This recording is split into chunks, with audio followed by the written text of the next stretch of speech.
Okay guys, today we're going to look at adding and subtracting decimals. I know this should be a review for most of you, so we're going to go through all of it today. To add or subtract decimals, write the numbers vertically. You make sure you line up at the decimal point. Write extra zeros in to fill in any gaps, then add or subtract like normal with regrouping and everything. So we're going to go jump right in and looking at example number 1. Right now we are on page 80. So page 80 in your math book, page 80. Okay. The first example is 8 and 1300ths plus 2 and 700ths. Oh man, it's been a long time since we've talked decimals, but let's jump right into it. It's a terrible shadow. Okay. So what you do is you write your problem vertically. That means up and down. I have 8 and 1300ths plus 2 and 7600ths. You see how my decimal points are lined up? That's what you need to focus on. You need to make sure that your decimals are lined up. And then you just add hundredths place, tenths place, then ones. 3 plus 6 is 9. 1 plus 7 is 8. Drop your decimal point, and 8 plus 2 is 10. So you have 10 and 8900ths. Now go back over to the Google form that I have attached to this and go ahead and enter in that answer right now. That way I know that you're doing this with me, and make sure that you're listening to the lessons. Okay? All right. Letter B is a little bit different. So we have 1 and 459 thousandths plus 23 and 7/10. So again, I'm lining it up at the decimals. You write it vertically, but you line up at the decimal point. And I have all these extra spaces, these 2 spaces that don't have any digits underneath them. Because it's addition, you can leave it blank, but I would get in the habit of putting in extra zeros to fill in the gaps to make sure that there is no space left without a digit in it. All right, then we add like normal. 9 plus 0 is 9. 5 plus 0 is 5. 4 plus 7 is 11. Write down the 1, carry the next one. Here I'm going to drop my decimal. 1 plus 1 is 2. 2 plus 3 is 5. And then I have a 2. So your answer is 25 and 159 thousandths. Go ahead and enter in that answer. Make sure you pay attention to where that decimal point shows up. You should be writing down all these examples as well. If you ever need to pause the video, please do so. We're going to go ahead and look at example number 2. So this is where we're subtracting our decimals. Again, you rewrite them vertically. So 5 and 508 thousandths minus 3 and 174 thousandths. You'll notice that I wrote them vertically. I lined up at the decimal point. I have a subtraction sign. I drew that to make sure that you remember we're subtracting now. 8 minus 4 is 4. 0 minus 7, can't do that. You cannot have 0 things and take 7 of them away. So I do a little bit of regrouping. My 5 right here turns into a 4. The 0 is 10. 10 minus 7 is 3. 4 minus 1 is 3. Drop my decimal point right there. And 5 minus 3 is 2. So 2 and 334 thousandths. You can go ahead and type that answer in.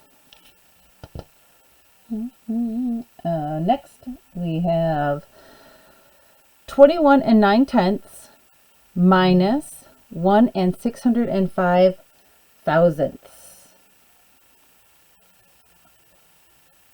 So I need to make sure and fill in my zeros right here.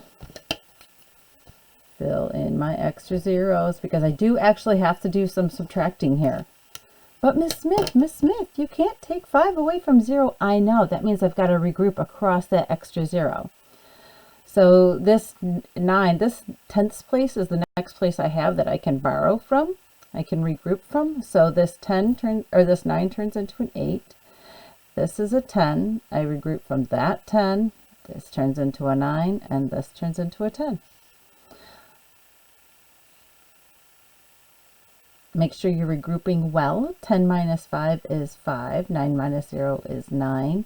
8 minus 6 is 2. My decimal point comes down. 1 minus 1 is 0. And 2 minus, there's nothing here, is 2. So 20 and 295 thousandths is our correct answer. I'm going to go ahead and have you do the on your owns, numbers 1 through 6. That's on page 80. It's right down at the bottom. And these answers are also on that Google form. So as you're doing them, you'll go ahead and type your answer in. Please pause the video so that you can get your answers done. You can check them with me before you type them in. That would be awesome. That way you know that you're doing your work right and you'll have the right answers in there. Okay, for number 1, your answer is 15 and 56 thousandths. Number 2 is 23 and 729 thousandths. Number 3, you can write it 2 different ways. This is actually the best way. 169 and 4/10 is better than 169 and 40 thousandths. It's like a simplified fraction. You don't need the extra zero, so it's better to write it as 169 and 4/10. Number 4 is 1 and 100th.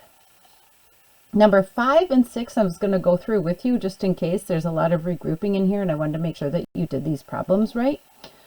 So I had 27 and 9/10 minus 905 thousandths. I have my 2 extra zeros in here, so I can make sure I'm regrouping correctly and subtracting accurately. 0 minus 5, I can't do that, so I have to come all the way over here to this 9 in the 10th place to regroup. So my 9 turns into an 8, and this 0 is a 10. Cross out the 10. It's now a 9, and here's my 10 at the end. 10 minus 5 is 5. 9 minus 0 is 9. 8 minus 9, darn it, can't do that. Come over here to the 7. My 7 turns into a 6. And then I have 18 minus 9 is 9. Decimal place comes down. 6 minus 0 is 6. And then I have a 2 here. So your correct answer is 26 and 995 thousandths. And then down here at the bottom, again, we have a little bit more regrouping. So I wanted to walk through this with you. Make sure that you're getting your regrouping done correctly. 18 and 626 thousandths minus 13 and 88 hundredths.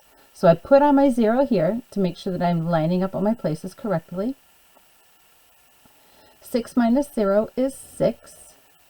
2 minus 8, I cannot do that, so I'm going to come over to the 6 and regroup. My 6 drops down to a 5. My 2 turns into 12. 12 minus 8 is 4. 5 minus 8, can't do that one either. Oh, come back over here. This 8 turns into a 7. And then I have 15 minus 8 is 7. My decimal point drops down. 7 minus 3 is 4. So number 6, your answer should be 4 and 746 thousandths. Okay? Hopefully that helps you enough. If you have other questions, please star your on your own and ask me about them in class. All of your answers right now in your Google form should be correct. Number 3, example number 3. Now this one is on page 81.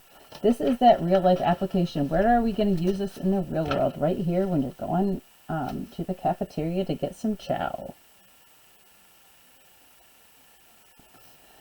All right, so you and your friend, you're paying for both meals. Yours costs $3.45. Your friend's cost $3.90. You're paying for them with a $10 bill. So I take the 2 meals and I add them together, $7.35. And then I subtract them from 10 to find out how much money I'm going to get back, how much change I'm going to have. And again, I'm going to do this with you because there is a lot of regrouping. I don't have any numbers over here that I can use. So this 10 turns into a 0, and that moves over here. That 10, I have to borrow from that to keep moving them, scooch them all down. This is a 9. That turns into a 10. This 0 now turns into a 9. And finally, I've got my 10 over here. And I can start subtracting. 10 minus 5 is 5. 9 minus 3 is 6. Here's my decimal point. 9 minus 7 is 2. So I would get $2.65 back. That would be my change. I have an extra example here. So extra example is on the back. A binder costs $4.87. A pack of pencils costs $2.94. You pay for it with a $20 bill. And then the question is, how much change would you receive? Right. So I have $20 minus the total of my purchases, $4.87 plus $2.94. First thing I do is I add together my purchases. I want to know how much my total is, obviously without tax, but we're not figuring tax yet. And then I have $20 minus $7.81. So I do 20 minus $7.81. Again, there's a lot of regrouping when you're dealing with cash. All right. My 2 is going to turn into a 1. This is a 10. Now it's a 9. Here's my next 10. Cross that out. That's a 9. And now I have every place can work. I can subtract everything now.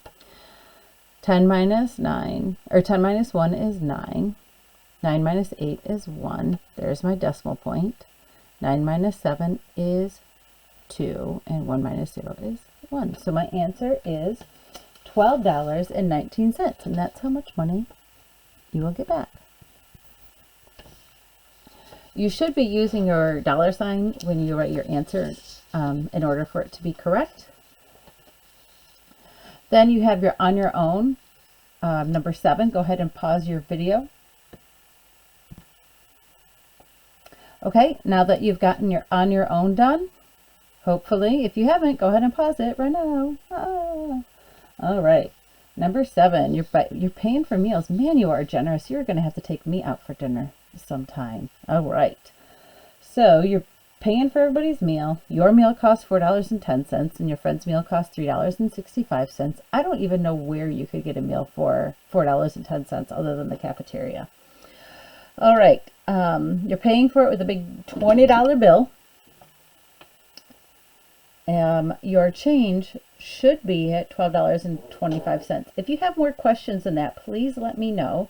I'm going to wrap up this video saying to you to please go ahead and work on page 82, 5 through 20 all, and 21 through 25 odd. Now 21 and 25 are on page 83. Yep, page 83.